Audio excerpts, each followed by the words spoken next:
The first reason, kita mau dia tahu bahawa dia achieve target ataupun dia tidak achieve target. Kalau dia tidak achieve target, kita kena bagi tahu apa kekurangan dia. So that is the ideas. Itu ialah how actually from that performance appraisal, we provide feedbacks to improve the performance of the staff. Yeah. Then these are the three setting work standard, assess performance. At the end of the day, not only to increase, to promote, but as well to improve the efficiency. Why do we appraise performance? Dalam organisasi ini, gaji kita tidak statik. Ya? Kalau kita kerja selama 10, 20, 30 atau sampai pension, our expectation is setiap tahun kita ada kenaikan gaji. So, the reason for performance appraisal is to find justification why we should increase the salary. Secondly, when we evaluate employees, then that employees did not achieve certain KPI, certain standard, the ideas of performance appraisal is actually to share with the employees there is something you are not yet achieving. So it means improving the performance of that particular staff.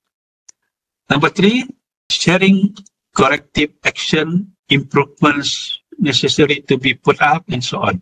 Yeah.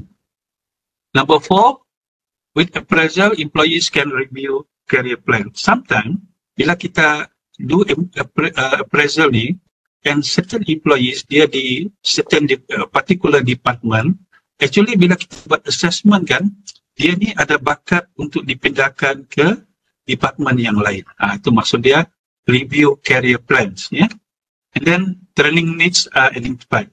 Bila kita nampak ada yang tidak mencapai standard performance tu, sepatutnya kita cadangkan kursus-kursus yang sesuai untuk meningkatkan dia punya performance. So these are the 5 reasons why we appraise performance. Sometimes we do appraisal wrongly because of these 1, 2, 3, 4, 5 issues. The first one is unclear standard.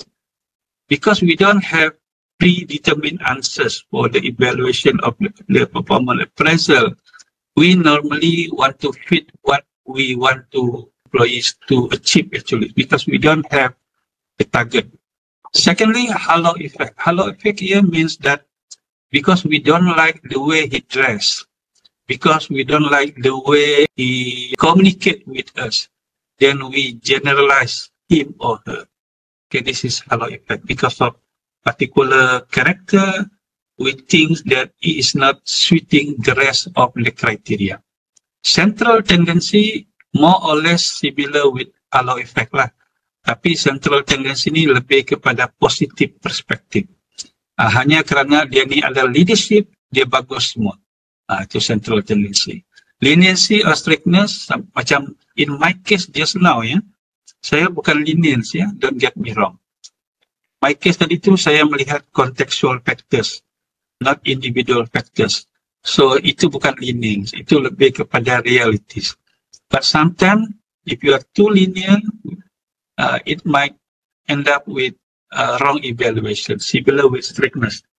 Recency effects, dulu dia perform, baru-baru ni dia tidak perform, tapi kita tidak tahu.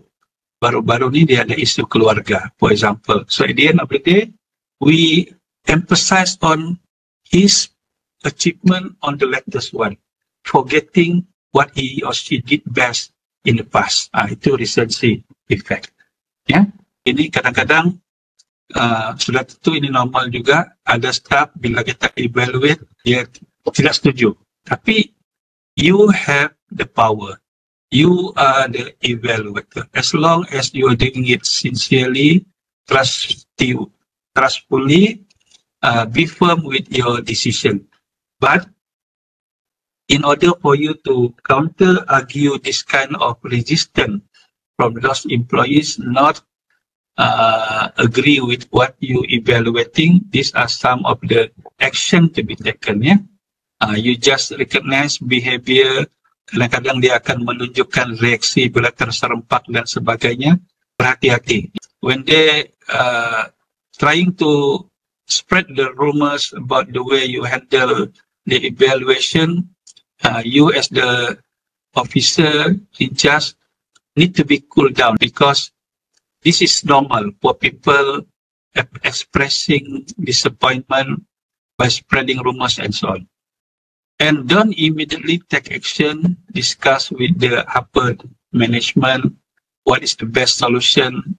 This is actually something that we need to look into, give some times for her to prove something. And recognize limitation. Formal written warning, biasalah kalau any superior, they have to produce surat, teguran dan sebagainya tentang performance. Okay, I think that's all for tonight. 9:21. So ada soalan, silakan.